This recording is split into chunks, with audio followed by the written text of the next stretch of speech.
자, 이번 이야기는 시청자 공주아빠님께서 찾아와 주셨습니다. 오늘 공주아빠님의 이야기도 현실 공포 이야기가 될 것 같습니다. 빠르게 만나보도록 할게요. 반갑습니다. 공주아빠님 안녕하세요. 네, 안녕하십니까. 오늘 해주실 이야기 사람이 무서운 이야기가 될 것 같은데요. 준비해주신 이야기 바로 시작해주시면 됩니다. 네.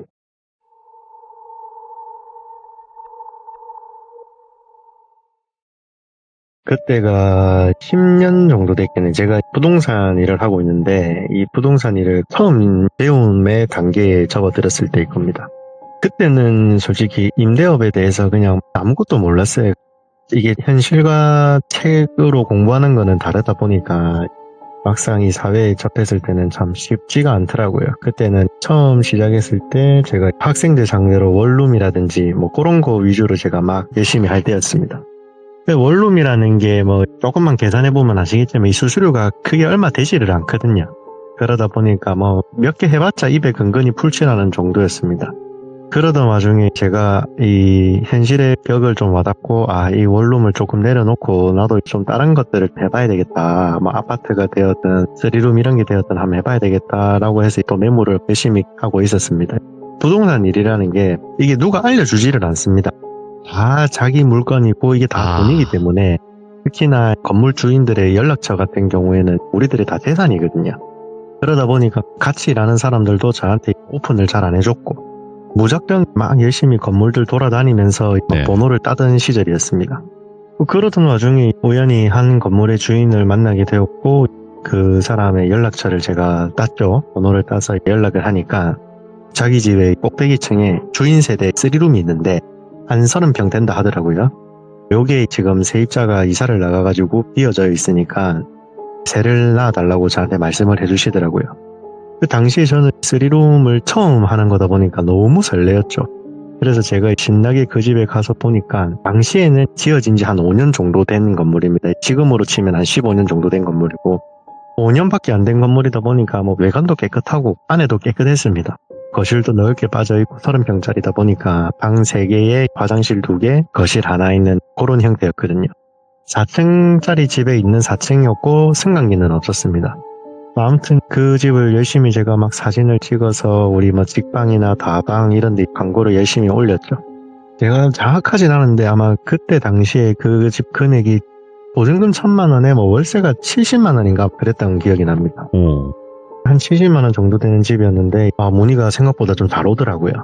근데 그 집이 조금 특이한 게 주방 옆에 방이 하나가 있었는데 그 방 문이 잠겨져 있었습니다. 이게 문고리를 돌리는 그런 방문이었는데 그 문이 안 열리게 딱 돼 있더라고요. 뭘 틀어 막아놨는지. 나무로 된 문이었는데 제가 주인한테 한번 여쭤봤습니다.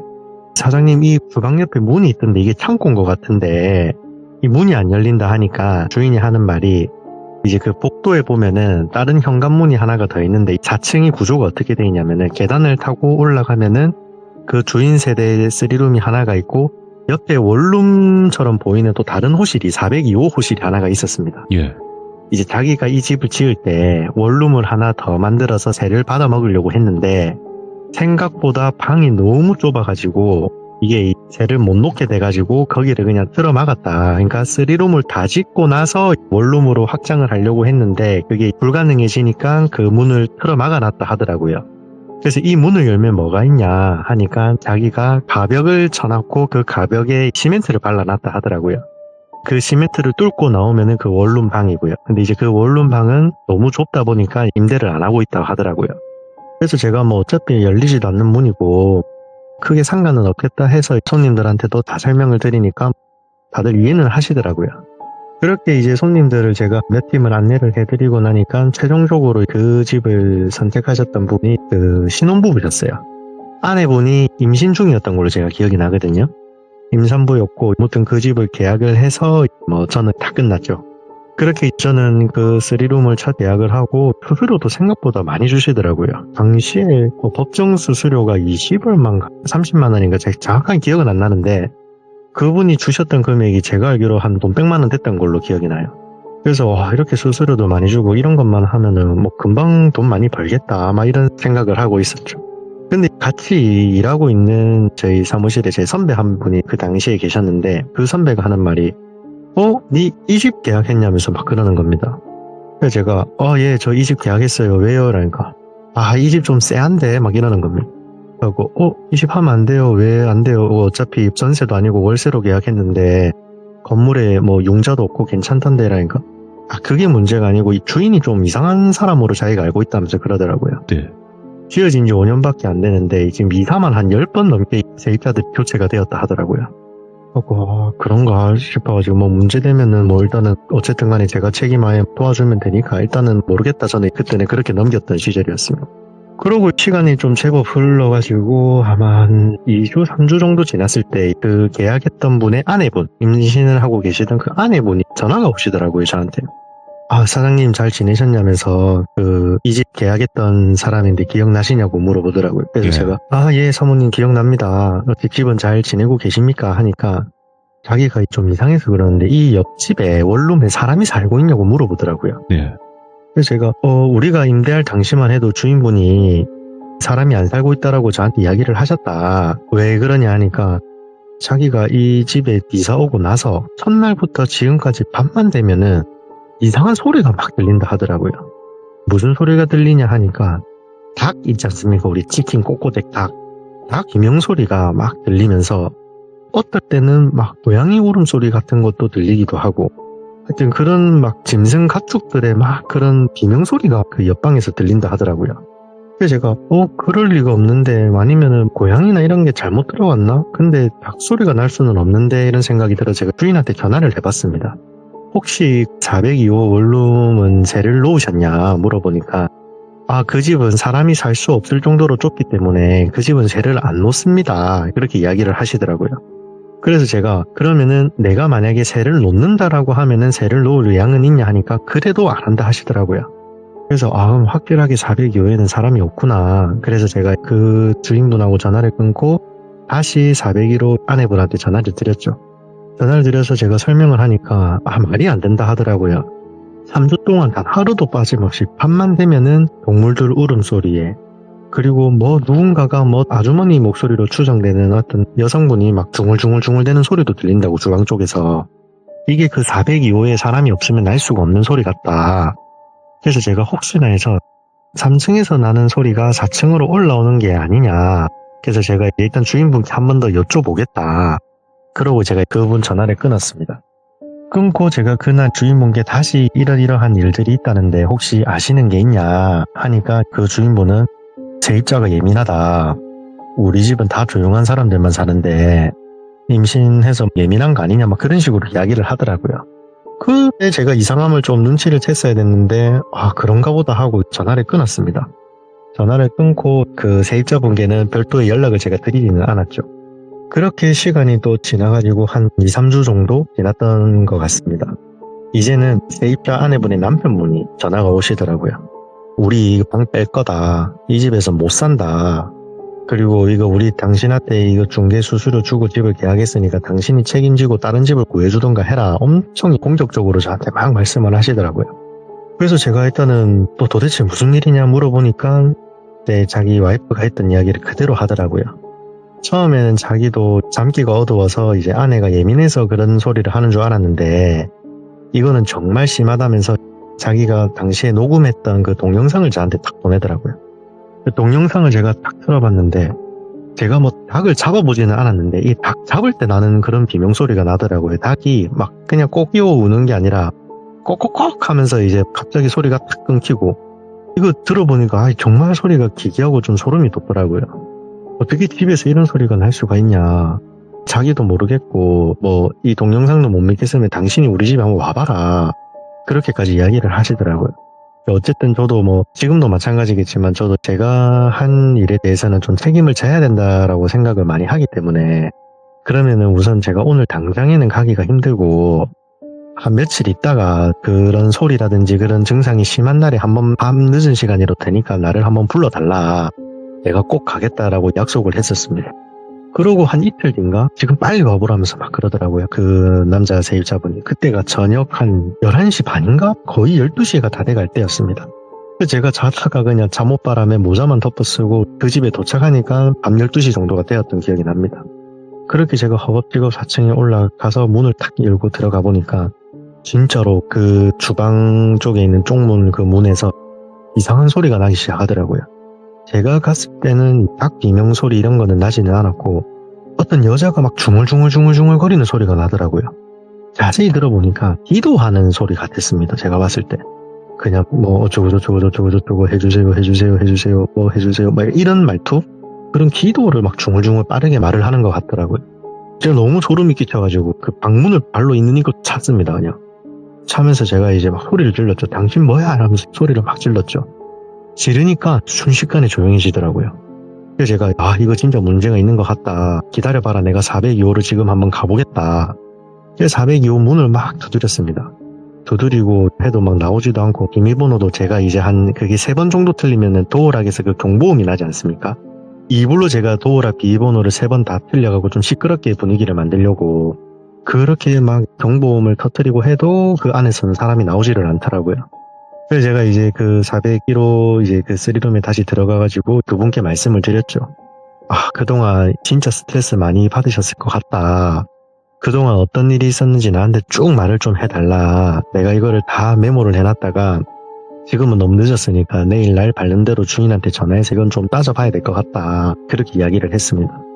이분들이 그동안 겪었던 이야기를 해준대. 이게 들으면 들을수록 참 기괴하더라고요. 저는 이사 온 지 첫날부터 잠을 자는데 남편분이 코골이가 좀 심하답니다. 그래서 아내분이 또 임신도 하고 계시고 하니까 이 감기가 좀 예민해져가지고 혼자 거실에 나와서 잠을 잤다 하더라고요.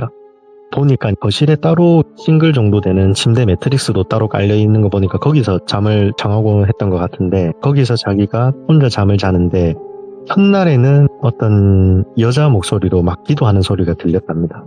자기는 그냥 별거 아니겠지. 밑에 집이나 어디 다른 데서 나는 소리가 이렇게 울리는 거겠지. 원룸 건물이다 보니까 방음이 잘 안 돼서 그런가 보다 했는데 둘째 날, 셋째 날부터는 닭이 죽는 소리? 막 꼭꼭꼭 하면서 어디 몇 달 때 나는 그런 소리 있지 않습니까? 막 그런 것들도 나고 또 어느 날부터는 그 주방 쪽에서 피비린내 같은 게 막 나기 시작했다 하더라고요. 근데 이제 그 피비린내를 맡고 나서부터 자기가 잘 때마다 가위를 눌렸답니다. 가위 눌리니까 그 피범벅이 된 동물들, 강아지, 고양이, 닭 이런 애들이 나와가지고 막 자기를 둘러싸고 있고 그리고 또 어느 날은 자기가 잠을 청하려고 누우면은 가위에 눌렸는데 눈을 뜨니까 또 피범벅이 된 어떤 여자가 무속인 옷을 입고 있었다 하더라고요. 오색 저고리 같은. 그런 무속인 옷을 입은 여자가 피범벅이 된 채 자기를 또 내려다보고 있고 가위에서 깨서 눈을 뜨면은 그 옆방에서 또 막 궁시렁궁시렁 되는 소리가 나고 있고 그렇게 자기가 한 달 이상을 사니까 자기가 진짜 지금 유산할 것 같다고 너무 무섭고 힘들다고 그런 이야기를 하더라고요. 그 이야기를 제가 쭉 들으니까 이건 정말 심각하긴 한 것 같더라고요. 제가 그날은 그 문에다 대고 소리를 치고 막 행패를 부리니까 좀 조용하긴 했는데 어쨌든 이거를 제가 다음날 주인한테 말을 해줘야 되겠다. 왜냐하면은 주인도 모르는 사이에 거기에 불법 거주 침입해가지고 누군가가 노숙을 하고 있을 수도 있는 상황이니까 새를 안 놓는 집이다 보니까 어떻게 비번호 알아서 그런 집들이 간혹 있거든요. 진짜로. 그럴 수도 있겠다 싶어가지고 제가 다음날 아침 7시인가 8시쯤에 바로 주인한테 전화를 걸었었습니다. 주인한테 걸어서 어제 내 눈으로도 봤고 내 귀로도 들었다. 옆방에 뭐 있는 것 같으니까 문 땁시다. 문을 열어서 사장님께서 직접 확인을 하시든 아니면은 저한테 비번호 알려주시면 제가 가서 확인을 하겠다. 그렇게 이야기를 하니까 그분이 하는 말이 왜 아무도 없는데 왜 그렇게 난리냐면서 저한테 역정을 내시더라고요. 그 주인분이. 주인분이 아주머니셨는데 나이가 한 50대 후반 정도 되셨던 기억이 나거든요. 제가. 아무도 없다니까 왜 자꾸 당신은 또 나서가지고 막 이렇게 하냐.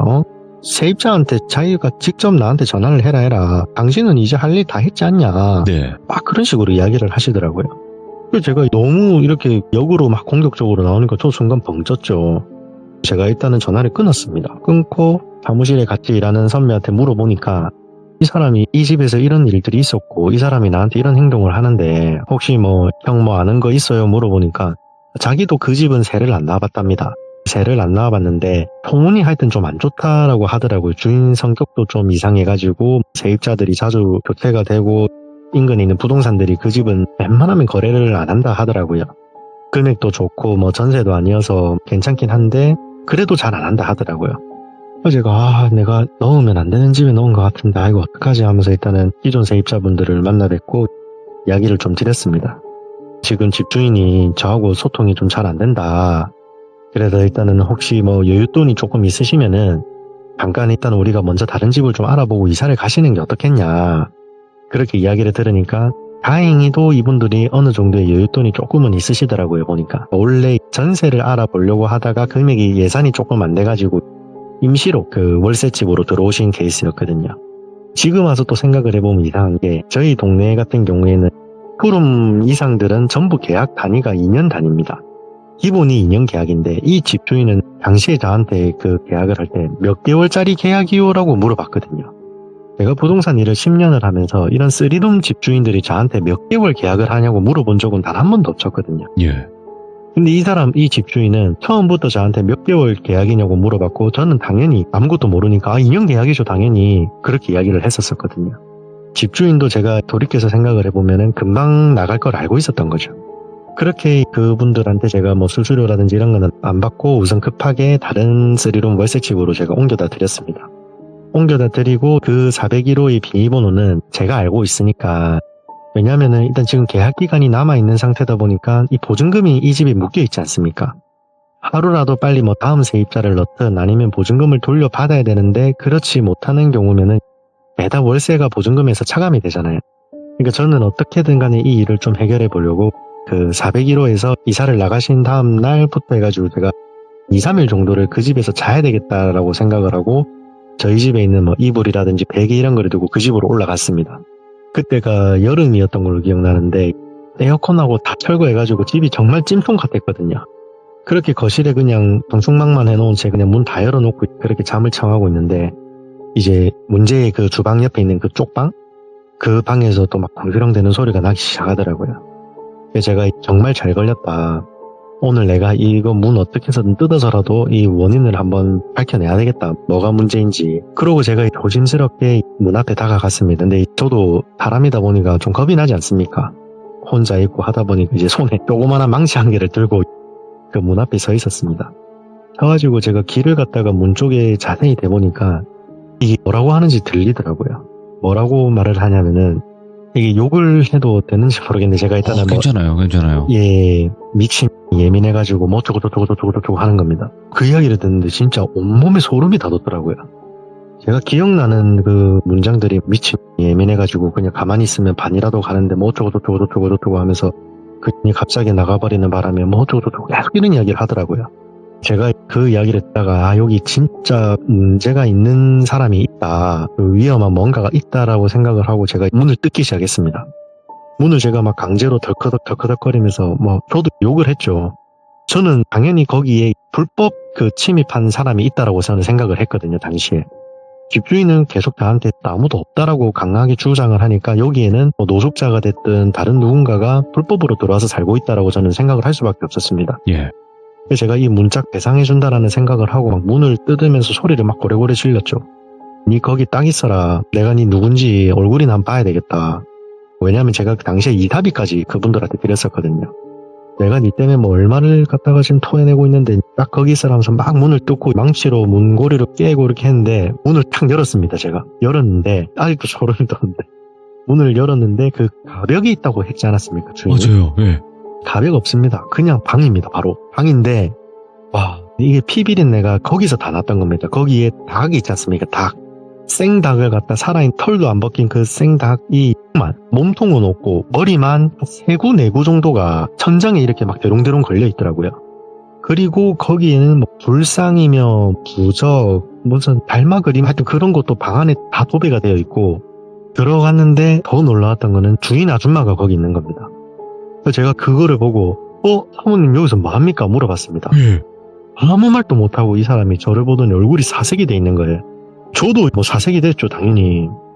여기에 있어서는 안 되는 사람이 지금 이 방 안에 있었으니까 저희 둘이서 아무 말도 안 하고 한 1분 정도를 그냥 서로 아이 컨택만 하고 있었습니다.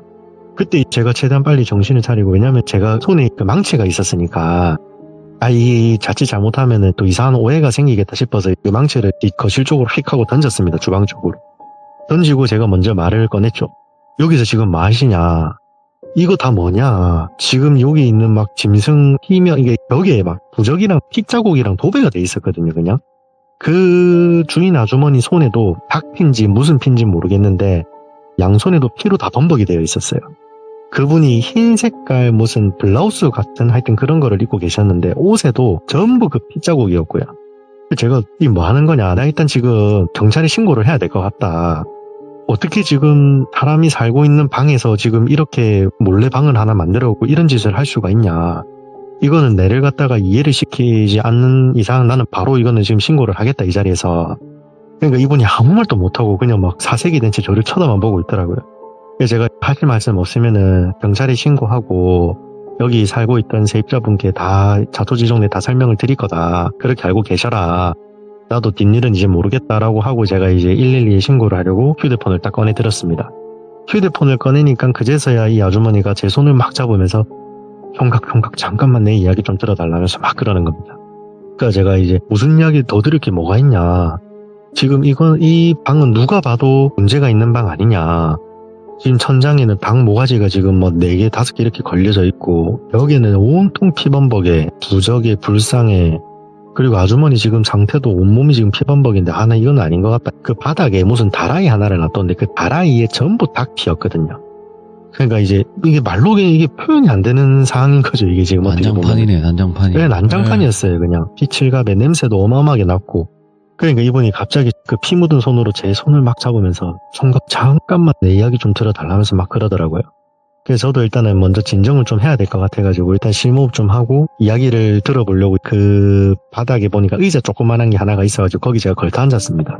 그 주인 아주머니는 그냥 마룻바닥에 앉아 있었고 원룸이 정말 작긴 작더라고요. 성인 남자 한 2명 누우면 그냥 꽉 차는 그런 공간이었습니다. 싱크대 한 개 있고 아무튼 이제 거기 앉아갖고 일단 이야기를 해보시라 하니까 자기가 저한테 뭐 종교가 있냐고 대뜸 물어보시더라고요. 그래서 제가 속으로 이 사이비한테 단단히 내가 잘못 걸렸구나. 그래서 제가 나 종교 없고 나는 모든 종교 다 존중한다. 지금 뭐 종교 의식을 했다 그 말이냐 물어보니까 맞다더라고요. 자기가 모시는 무슨 장군 신이 있는데 이 아주머니도 뭐 사연은 나름 있었던 사람입니다. 자기가 아들이 있는데 그 아들이 이제 완전히 늦둥이랍니다. 자기 네. 나이가 이제 내일 모레면 60인데 아들이 중학생이랍니다. 아들이 중학생이고 외동아들이래. 외동아들인데 이제 이 친구가 우리 요즘 말로 하면은 자폐 스펙트럼? 예전에는 우리가 흔히들 뭐 정신지체장애인 뭐 이런 식으로 많이 표현을 했잖아요. 네. 자기 아들이 하나밖에 없는 외동아들이 장애인인데 내가 우연히 이 장군신을 만나게 됐다. 이 장군신이 하는 말이 우리 집 4층에 새 들어오는 사람들을 갖다가 이렇게 쉽게 말해서 저주? 제가 이런 무속 행위를 정확하게는 잘 모르는데 이런 뭐 양밥이라 하나요? 이런 거를 뭐 남을 저주하고 막 이러는 행위? 그거를 하면은 자기 아들이 정상으로 서서히 바뀐다 하더라고요. 말도 안 되는, 아이고, 예.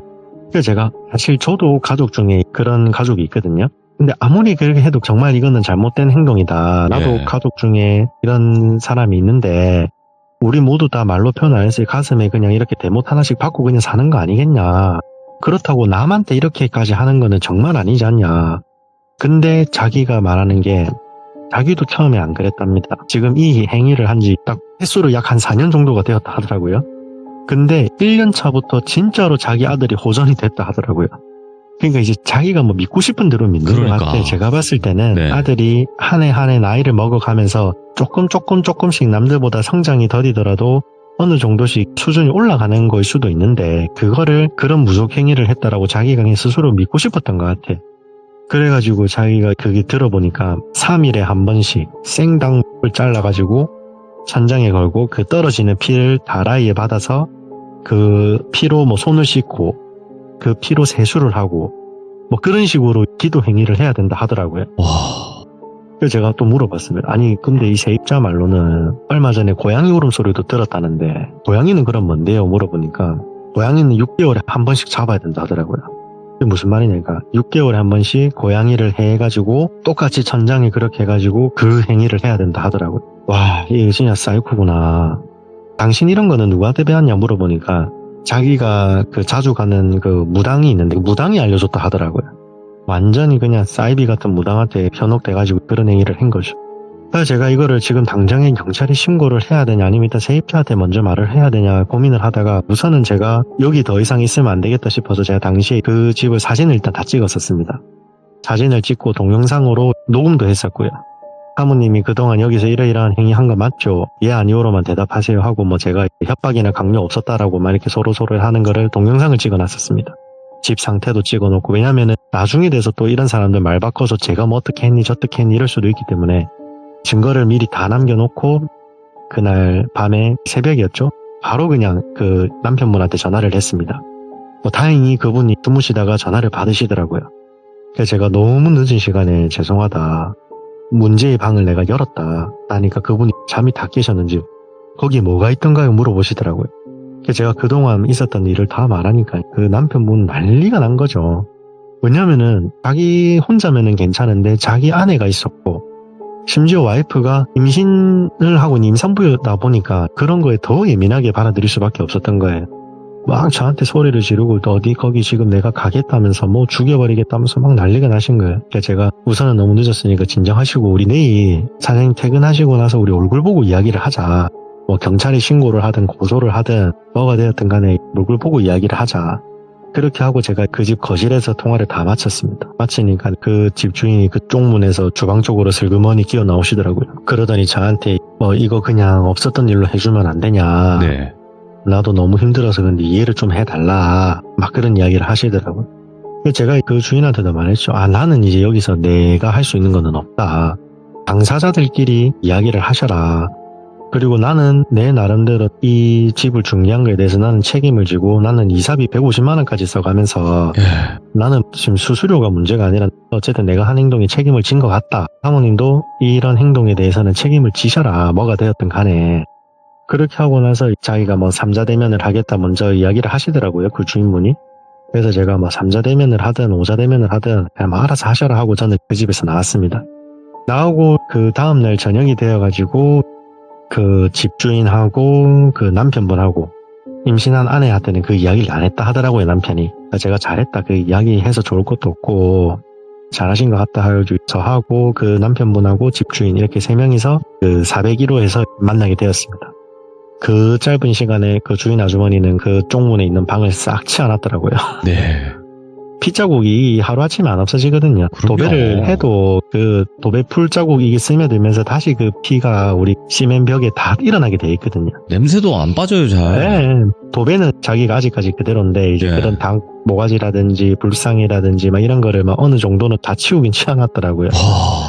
그래도 이미 벽에는 그 피 범벅된 자국이 그대로 있으니까 그 심지어 제가 동영상까지 다 찍어놨으니까 남편분이 보면서 막 치를 떨더라고요. 그 아주머니 멱살도 막 잡고.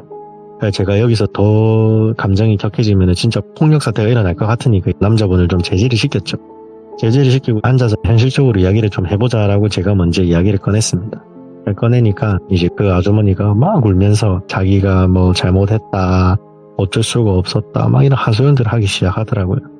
남편분은 뭐 자기가 법은 잘 모르지만 이거는 무조건 고소를 하겠다.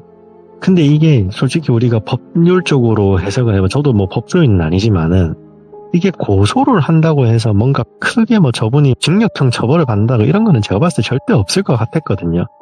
해봤자 뭐 벌금에 주거침입죄에 그게 다지 그 이상의 처벌은 제가 봐도 안 나올 것 같더라고요.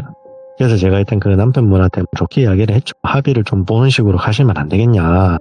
그러니까 이제 그 아주머니가 합의금이라든지 이런 거를 막 제시를 하더라고요. 보니까 정신적인 피해 보상금하고 해가지고 토탈적으로 보면은 어쨌든 금전적으로는 나쁘지 않은 그거였던 것 같아요. 제가 봤을 때. 그렇게 해가지고 일단 뭐 합의금을 어느 정도 받고 그 남편분도 이 일에 대해서는 더 이상 뭐 왈가왈부 안 하는 걸로 하고, 그리고 저 같은 경우에는 솔직하게 말했습니다. 일단은 나 인근에 있는 부동산들한테 이 집에 대해서 다 이야기를 할 거고 난 내가 만나는 손님들한테도 이 집에 대해서 이야기를 다 할 거다. 그거는 당신이 감안해라니까. 네. 거기다 대고 또 노발대발 하더라고요. 그러면은 당신은 지금 하는 말이 여기서 제3의 4의 피해자를 또 낳겠다라는 말 아니냐. 그러니까 저한테 또 하는 말이 삼촌도 내가 합의금 줄 테니까 삼촌도 모르는 척 하면 안 되냐 이런 이야기를 하더라고요. 그래가지고 그 이야기를 옆에서 그 남편분이 듣더니 어이가 없었는지 자기가 합의금 받은 걸로 저한테 그 이사비 지원해 주셨던 걸 다시 돌려주겠다 하시더라고요. 그래서 제가 일단은 그러면 알았다 하고 그분한테는 나는 당신하고 합의금 받을 생각이 이제 일치였다. 나는 이사비 받았으니까 나는 여기서 끝난 거다. 나는 내대로 이제 이 집에 대해서는 흉흉한 소문을 만들어낼 거다. 그거는 당신이 알아서 감당해라. 어차피 내 핸드폰에는 뭐 사진이 됐든 동영상이 됐든 녹취록이 됐든 다 남아있으니까 당신이 그냥 나은 업보라고 생각하고 살자. 우리 그리고 앞으로 마주치지 맙시다라고 이제 헤어졌죠. 헤어졌는데 제가 한 달 있었나? 어느 날 갑자기 그 집이 생각이 나가지고 그 동영상이라든 녹취록을 보려고 사진 앨범이 통으로 다 날아갔더라고요. 뭐야, 예. 그거는 저도 참 미스터리인데 제가 그런 거를 지울 리가 없었거든요. 예? 근데 더 웃긴 게 제가 그 401호에 사셨던 그 남편분? 네. 그분한테 보냈던 그 동영상이 제가 하나가 있었거든요. 아, 그분이 저한테 보냈던 것도 있었고 그리고 제가 마지막에 그 피자국이라든지 이런 거 찍어놨던 그 불상하고 그것도 파일이 안 열리는 거예요. 그걸 클릭을 하면은 열 수 없는 파일입니다 라고 뜨고 제 사진첩에도 들어가도 아무것도 안 남아있고 그래서 제가 그 401호 남편분한테 간만에 전화를 한번 했죠. 한 달 만에. 전화를 해서 사장님 잘 지내셨냐 하면서 안부 인사 묻고 그분도 저에 대해서는 어쨌든 신뢰도가 많이 올라간 상태였거든요. 왜냐하면 저는 끝까지 제가 한 거에 대해서 책임을 지려고 했고 그렇게까지 나서서 했기 때문에 저를 되게 좋아해 주시더라고요. 그래서 뭐 잘 지내셨냐면서 어쩐 일이시냐면서 막 그러길래 서로 안부 인사하다가 제가 물어봤습니다. 혹시 제가 예전에 그 문자로 보내드린 그 파일이 있으시냐 저장을 하셨냐 그때 하니까 저장을 했다 하더라고요. 내가 잠깐 그거를 조금 봐야 될 일이 있어서 그러는데 한번 보내주실 수 있습니까? 물어보니까 잠깐만 기다리라면서 바로 보내드리겠다라 하고 전화를 끊었습니다. 끊고 한 5분 10분 있다가 그분이 전화가 오시더라고요. 사장님 저 이거 분명히 저장을 했는데 영상이 안 보인다면서 그리고 사장님이랑 저랑 주고받은 문자함도 열 수 없는 파일이라 뜬다고. 그러니까 본인도 저장을 했는데 사진첩에 있던 그 동영상이 통으로 날아가고 저도 그렇고 그래서 제가 그거를 갖다가 다시 확인하고 좀 하고 싶었는데 그 확인을 못했었던 일이 있습니다. 아무튼 이 일은 여기서 이렇게 끝이 납니다. 아니 저희가 네. 그런 방이 있다? 그까지 들어서 그 방 안에서 뭐 훔쳐보는 사람이 있구나 아니면 뭐 그냥 기생충 같은 그런 느낌일 거 정도로 생각을 했는데 이건 뭐 갑자기 곡성이 여기서 나올 줄은 상상을 못했죠. 네.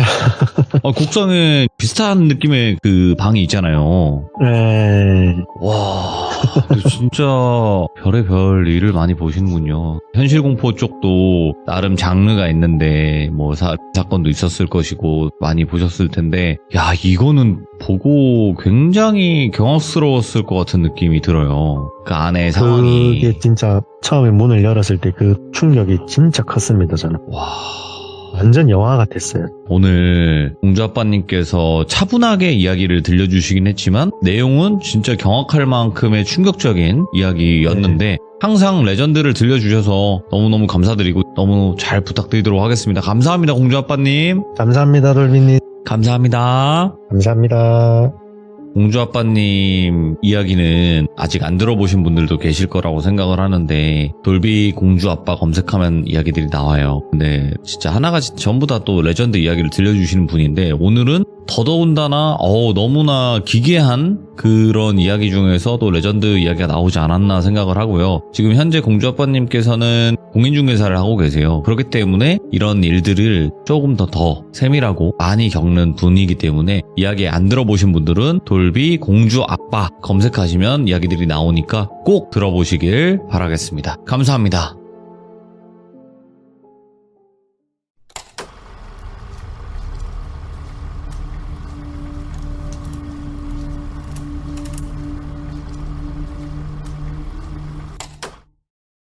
자, 이번 이야기는 시청자 공주아빠님께서 시들무에 찾아와 주셨습니다. 공주아빠님, 어떤 이야기를 들고 오셨을까요? 만나보도록 할게요. 안녕하십니까. 공주아빠님, 반갑습니다. 네, 안녕하세요. 오늘 공주아빠님께서 이렇게 또 시간 내주셔서 다시 한번 감사드리고요. 자, 그러면 감사합니다. 오늘 공주아빠님의 이야기 빠르게 출발을 해보도록 하겠습니다. 렛츠고! 길이십니다. 공주아빠예요.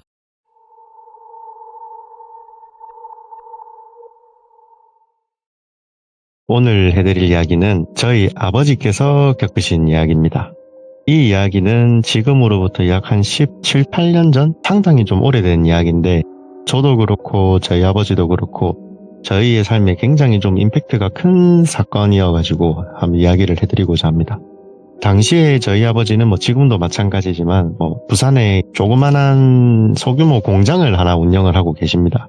당시에 저희 아버지 밑에서 일하시던 삼촌 한 분이 계셨는데 어린 제가 그 삼촌을 부를 때 제가 항상 리니지 삼촌이라고 불렀던 기억이 납니다. 왜 리니지 삼촌이었냐면은 당시에 이 리니지라는 그 온라인 게임이 상당히 유행이었는데 이분이 이제 퇴근을 하시면은 늘 그 게임을 해가지고 다음날 아침에 지각을 좀 하시고 그래가지고 저희 아버지도 그렇고 저도 그렇고 리니지 삼촌이라고 많이 불렀던 기억이 납니다.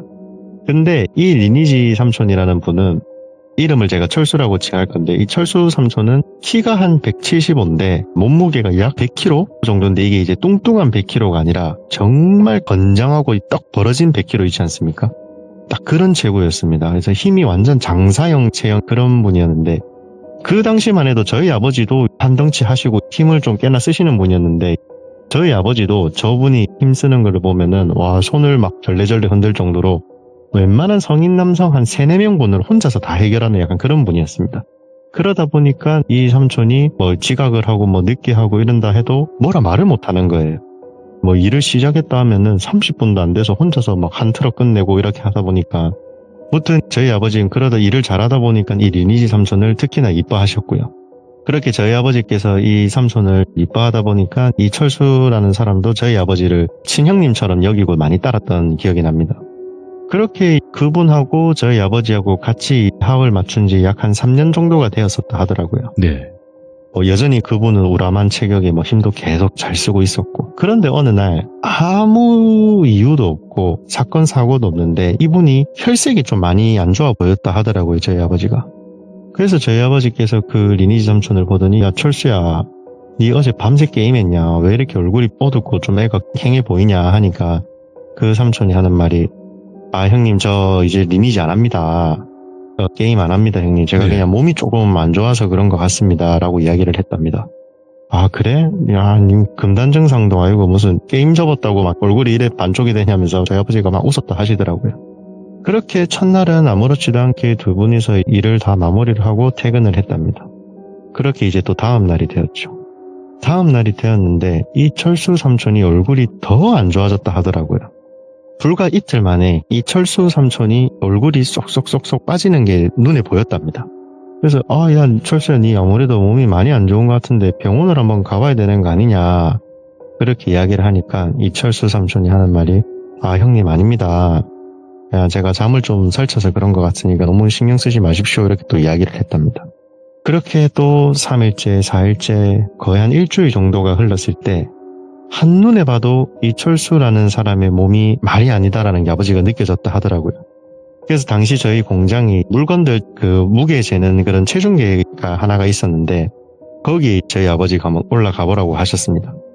철수 삼촌이 마지못해서 신발을 벗고 이제 그 업소용 그 체중계 위에 몸을 탁 올리니까 분명 일주일 전만 해도 몸무게가 약 100kg에 육박하던 그 거구의 남자가 일주일 만에 70kg까지 빠졌답니다. 일주일 만에 30kg 가까이가 날아간 거죠, 살이. 말이 안 되는 수치거든요, 그게. 그래서 저희 아버지께서 보고, 야, 니 도저히 안 되겠다. 니 그냥 오늘 일 하지 말고 저 해운대 대학병원 한번 가봐라.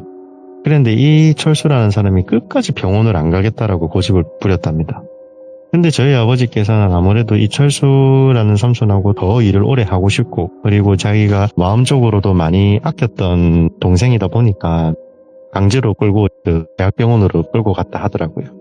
그렇게 내시경도 해보고 CT, MRI도 저희 아버지께서 비용을 다 지불하고 그렇게 검사를 다 마쳤답니다. 그렇게 검사 결과 나올 때까지 그분한테 일을 나오지 말고 쉬어라라고 말씀을 하시고 한 이틀 정도 시간이 지났을 때 병원에서 검사 결과를 받았다라고 그 철수 삼촌이 연락이 오셨다 하더라고요. 그래가지고 그래 검사 결과가 어떻게 됐냐 하니까 철수 삼촌이 형님 저녁에 저랑 술 한잔 하시죠 라고 이야기를 했답니다. 그래 알겠다 하고 저녁에 저희 아버지께서 그 철수 삼촌을 만나서 공장 근처에 있는 조그만한 포장마차에 같이 가셨다 하더라고요. 같이 가서 그래 검사 결과가 어떻게 됐냐 몸이 많이 안 좋다냐 하니까 자기가 그 검사 결과지를 보여주면서 아무 문제 없답니다 형님 걱정하지 마십시오 라고 이야기를 했답니다. 야 이 사람아 어떻게 사람이 일주일 만에 보름도 안 됐는데 살이 이렇게 쏙쏙 빠지는데 이게 어떻게 아무 일도 아니냐. 네. 너 진짜 괜찮은 거 맞냐. 근데 이 철수라는 사람이 살이 빠지는 거는 둘째치고 하는 행동이 점점 이상해졌다 하더라고요. 일을 하는데 계속 혼잣말을 하고 허공에 대고 막 중얼중얼 뭐 씌인 사람들처럼. 저희 아버지께서는 약간 뭐 얘가 정신병이 걸렸나 이런 생각을 좀 많이 했다 하시더라고요. 그때는 막 조현병이라는 이런 용어가 나타나기 좀 전이어가지고 보통 이제 저희 아버지께서는 그런 이야기를 함부로 하기가 조금 꺼리니까 계속 정신과 이런 데도 한번 가보는 게 어떻겠냐, 그런 데 가는 게 부끄러운 게 아닌데 이런 식으로 돌려서 이렇게 막 권유를 했다 하시더라고요. 근데 본인이 끝까지 괜찮다 하고 내일부터 또 정상적으로 출근을 하겠다고 하니까 뭐 저희 아버지께서는 알았다라고 하셨답니다. 그렇게 두 분이서 간단하게 뭐 반주식으로 술을 한 잔 드시고 다음 날이 되었죠. 그렇게 다음 날이 되었는데 저희 아버지께서 막 물건을 트럭에다가 싣고 있는데 그 철수라는 삼촌이 네. 물건을 싣는데 몸이 이제 예전 같지가 않은 거죠. 살이 워낙 쏙쏙 빠지고 하니까 상자 하나 드는데도 막 부들부들 손이 막 떨리고 있고, 불과 2주 3주 전만 해도 혼자서 박스 3-4개씩 올려가지고 싣던 사람이 상자 한 개 나르는 것도 힘들어 했다 하시더라고요. 그래서 저희 아버지께서는 그 철수 삼촌을 보면서 얘를 일을 시켜야 되나 말아야 되나 하는데 갑자기 이 철수 삼촌이 상자를 탁 던지더니 저희 아버지를 보더니 막 욕짓거리를 하기 시작했답니다. 어이구, 왜? 입에 담기도 힘든 말들을 하면서 막 삿대질을 하고 막 욕을 했다 하더라고요. 저희 아버지는 솔직히 뭐 지금은 조금 많이 온순해지셨는데 워낙 힘쓰던 그런 일을 많이 하시다 보니까 또 더군다나 경상도 옛날 사람이다 보니까 좀 아버지가 오히려 이제 그런 이야기를 듣고 욱했다고 하시더라고요. 그래갖고 이게 미쳤나 하고 뺨을 한 대 때렸다 하시더라고요. 그렇게 뺨을 한 대 때리니까 그 철수라는 삼촌이 정신이 들었는지 아유 형님 죄송합니다. 진짜 죄송합니다 이렇게 이야기를 했다 하더라고요. 그래서 저희 아버지께서 야 이 사람아 너 갑자기 왜 그러냐, 응? 일 잘하고 있다가 갑자기 왜 나한테 욕을 하냐, 그러니까 자기가 기억이 안 난다고 이야기를 합니다. 방금 나한테 입에도 담기 힘든 그런 막말을 다 내뱉어놓고 이제 와서 갑자기 무슨 기억이 안 난다 이런 이야기를 왜 하냐.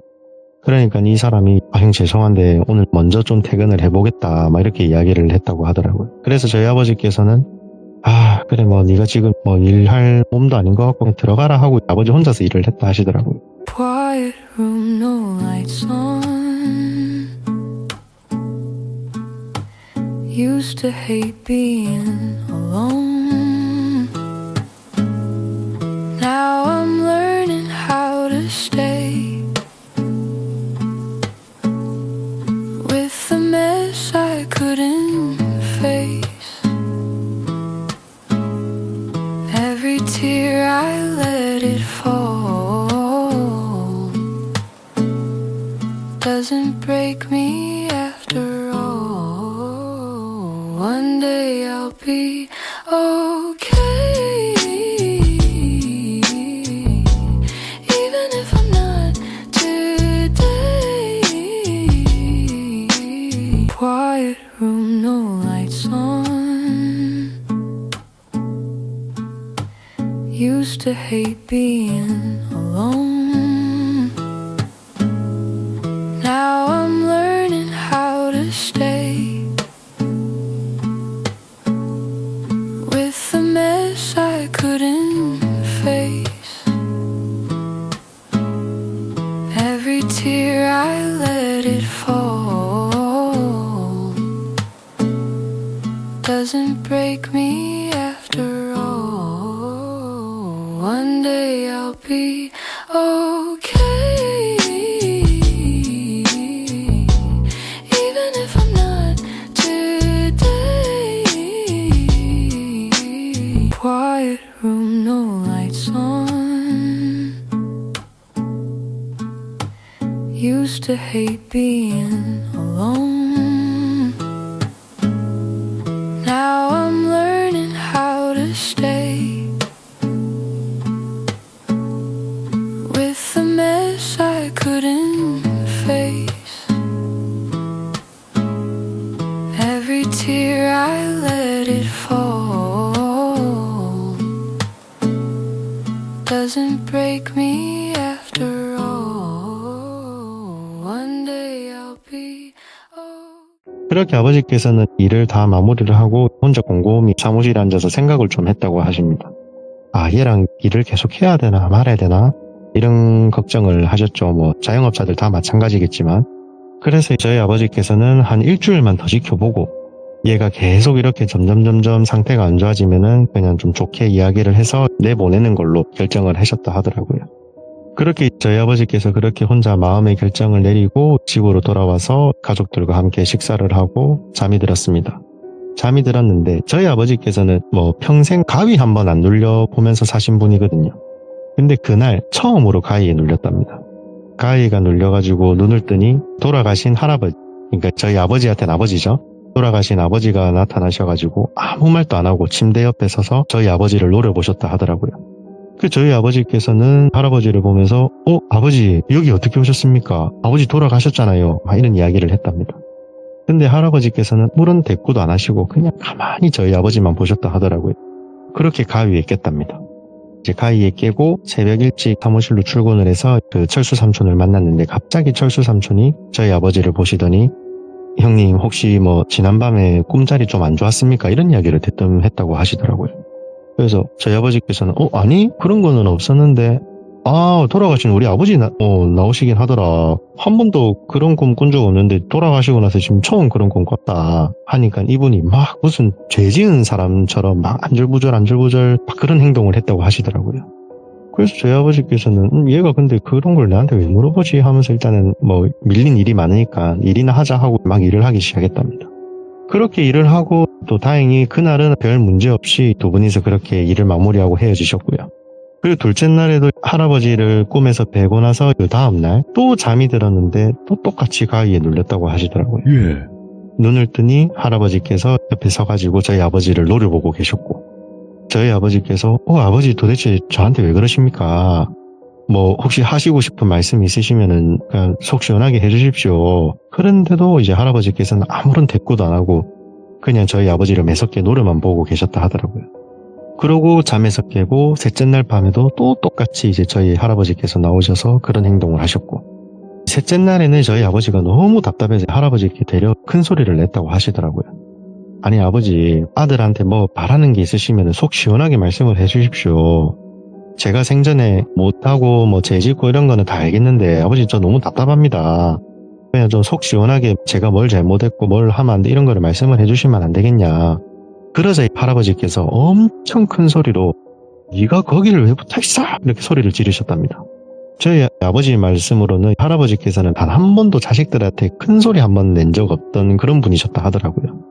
워낙 성격이 좀 내성적이신 그런 것도 있겠지만 아무튼 뭐 자식들한테 한 번도 뭐 손찌검을 한다던가 뭐 욕을 한다던가 그런 분이 아닌데 그 꿈에서 처음으로 이제 자기한테 그렇게까지 소리를 지르면서 막 뭐라 한 게 처음이었다 하시더라고요.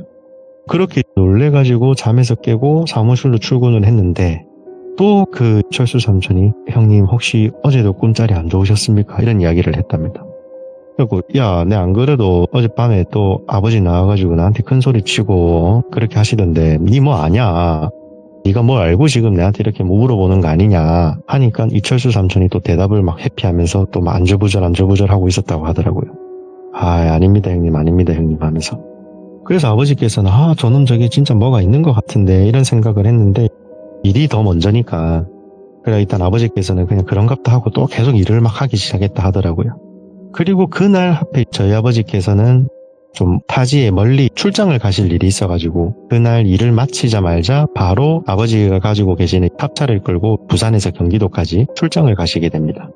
부산에서 경기도면은 상당히 먼 거리이기 때문에 솔직히 운전이 조금 많이 위험하거든요. 네. 특히나 아버지께서는 새벽에 출근하셔가지고 오후에 퇴근을 하시는 분인데 거의 뭐 24시간 풀로 운전도 하고 일도 하고 이런 상태에서 아마 그날 몸이 제가 봐도 많이 힘드셨을 것 같아요. 예. 그렇게 경기도에 도착을 해서 물건들을 다 내려주고 곧바로 다시 부산으로 내려오셨다고 하더라고요. 그렇게 뭐 부산에 거의 다 도착을 하셨을 때쯤 부산에 유명한 터널이 하나가 있는데 거기를 빠져나오는데 그런데 운전을 하고 있는데 뭔가 뒤에서 인기척이 느껴져서 그 차 안에 있는 우리 룸미러 있지 않습니까?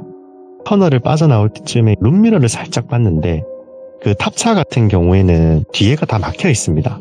그래서 룸미러로 봐봤자 아무것도 없습니다. 그냥 뒤에는 다 막혀 있기 때문에. 근데 룸미러로 봤는데 웬 여자가 고개를 꺾어서 저희 아버지를 쳐다보고 있었다 하더라고요. 그 모습을 보자마자 뭐 저희 아버지께서는 너무 놀래가지고 급브레이크를 밟음과 동시에 핸들을 막 꺾었답니다. 그 터널을 빠져나오면은 그 중앙분리대 쪽에 가로수가 엄청나게 심어져 있습니다. 당시에 그 가로수를 약 한 8그루 정도를 다 들이받고 차는 반파가 되었고요. 그렇게 아버지는 다 찌그러진 그 차 안에서 온몸이 끼어져 있는 채 누워 계셨고요. 그렇게 구급 소방대원들 분께서 오셔가지고 그 사고 현장을 보고 아 이분은 돌아가셨겠구나 해가지고 막 톱 같은 걸 들고 가서 차를 막 찢어 발기기 시작했다 하더라고요. 톱으로 차들을 막 문짝을 뜯어내고 그러다 보니까 저희 아버지께서 그런 좀 잔재 이런 거에 막 몸이 찔리지 않습니까? 그러다가 저희 아버지께서 아프시니까 이렇게 소리를 지르니까 예. 소방대원분들이 이분 살아 계신다면서 막 그렇게 난리가 났답니다. 그렇게 소방대원들의 도움을 받고 저희 아버지께서 그 사고 현장에서 빠져나오는데 다행히 아버지께서는 다친 데가 단 한 군데도 없었다 하시더라고요. 예. 소방대원분들도 아니 분명히 이 정도면 현장 즉사인데 진짜 아프신 데 없냐 하니까 저희 아버지께서 막 팔도 돌리고 허리도 돌리고 고개도 돌리면서 나 멀쩡하다 괜찮다. 그렇게 해서 다행히 그분들의 도움을 받고 일단 병원으로 먼저 후송이 됐다 하시더라고요. 정밀 검사까지 다 받았는데 당시 아무런 뭐 사고 후유증이라든지 이런 것도 없었고 소나무 7그루랑 차 폐차된 거 그거 말고는 뭐 그런 딱히 뭐 문제될 건 없었습니다. 그렇게 저희 아버지께서는 그냥 하루 정도 병원 치료를 받고 다음날 출근을 하셨죠. 출근을 하니까 이 철수 삼촌이 저희 아버지 눈을 못 마주치고 있었다 하더라고요. 예. 야 철수야 내 왔다 이렇게 인사를 해도 예 사장님이라면서 막 고개를 돌리고 그러고 저 녀석이 또 왜 저러지 해서 일단은 일이나 하자 하고 막 일을 하기 시작했답니다. 근데 갑자기 그 철수 삼촌분께서 상자를 든 채로 뒤로 획 넘어가면서 입에서 막 거품을 물기 시작했다 하시더라고요. 저희 아버지께서는 너무 놀래가지고 야 철수야 너 왜 그러냐 하면서 119 구급대도 막 부르고 이게 막 난리가 났었다고 하더라고요. 예. 근데 이 철수라는 삼촌이 막 개거품을 문 채 쓰러져가지고 눈도 뒤집어져 있고 저희 아버지께서는 얘가 뭐 진짜 잘못되는구나 라는 생각을 하고 있었는데 다행히 한 5분도 안 돼서 또 눈을 또 부릅뜨면서 자리에서 일어났다 하시더라고요. 그리고 도저히 안 되겠다 싶어서 아버지께서 철수야 네 병원 갔다 와서 내랑 이야기 좀 하자 그렇게 이야기를 했답니다.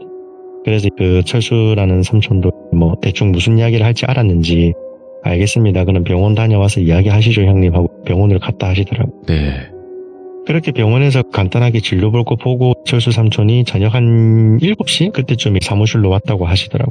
불과 한 달 정도 된 시간 동안 그 철수 삼촌이 몸무게가 100kg에서 마지막에 아버지가 몸무게 재보라고 했을 때가 52kg였다고 하시더라고요.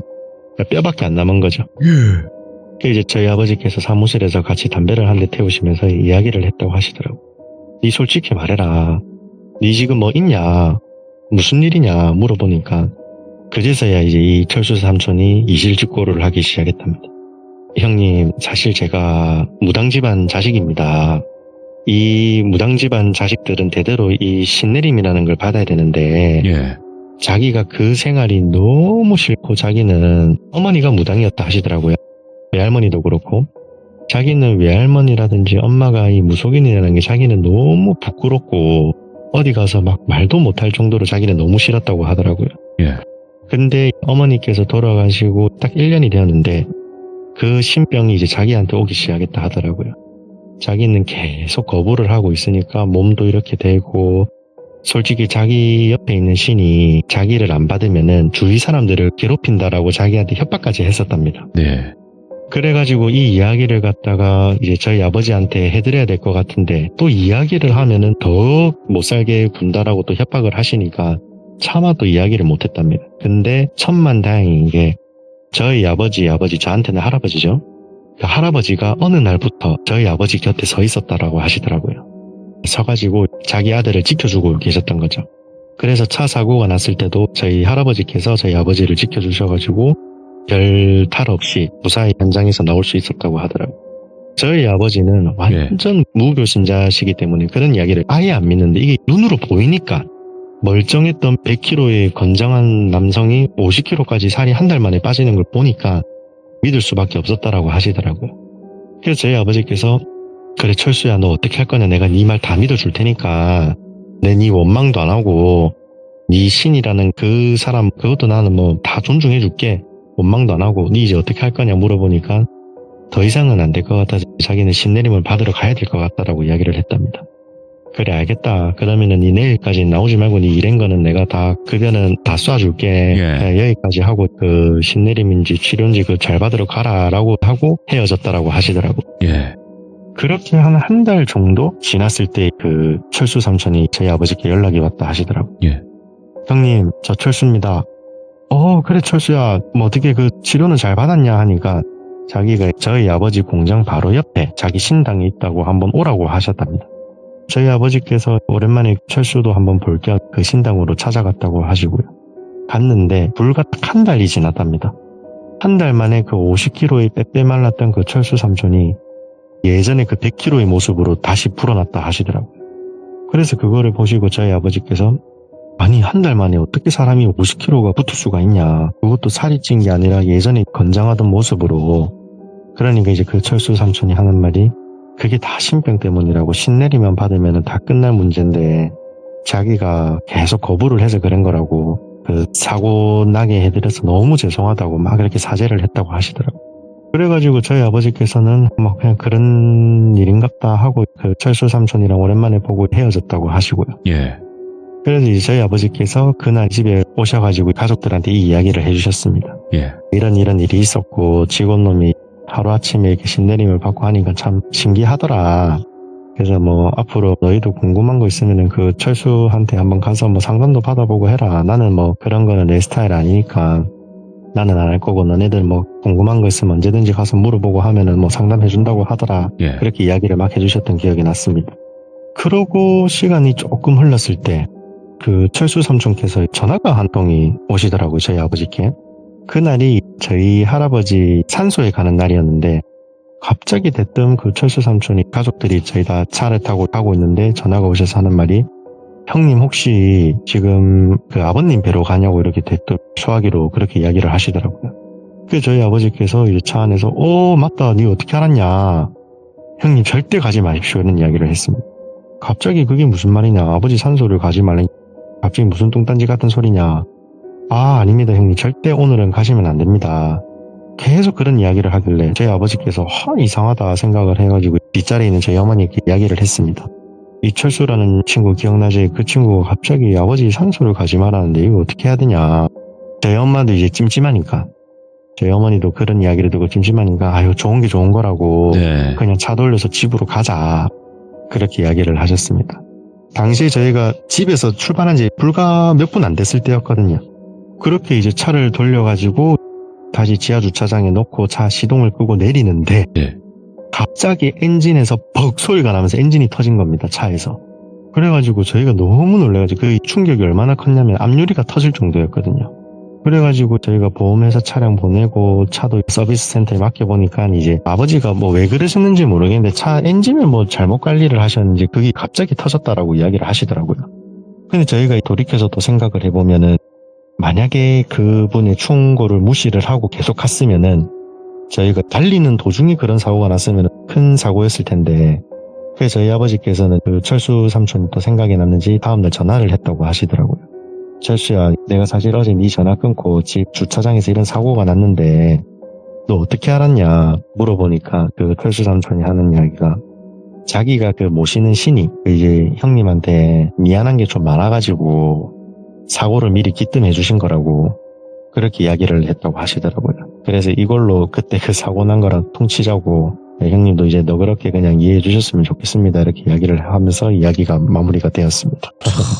어마무시한 또 이야기네요, 이것도. 오늘은 좀 그냥 간단한 이야기를 한번 해봤습니다. 아니에요. 왜냐면 대부분 공주아빠님께서 직업계담 위주로 많이 들려주시긴 했잖아요. 아니면 본인의 네네네네. 이야기라든지. 네네. 그치만 다른 이야기도 굉장히 그냥 공주아빠님 스타일대로 너무나 잘해주셔서 그리고 신기하기도 하고 기묘하네요, 네. 확실히. 감사합니다. 그리고 공주아빠님께서도 누구보다 저는 네네. 건강을 확실하게 회복하길 바라는 분 중에 한 분이거든요. 아유 저도 마찬가지죠. 그러니까 너무 저희는 서로를 공감할 수 있는 그런 또 참여자와 진행자기 때문에 그래서 다른 거 다 필요 없습니다. 이게 건강이 최고더라고요. 그죠? 맞습니다. 네, 그리고 가족분들과도 항상 행복하시길 바라겠습니다. 고맙습니다. 네.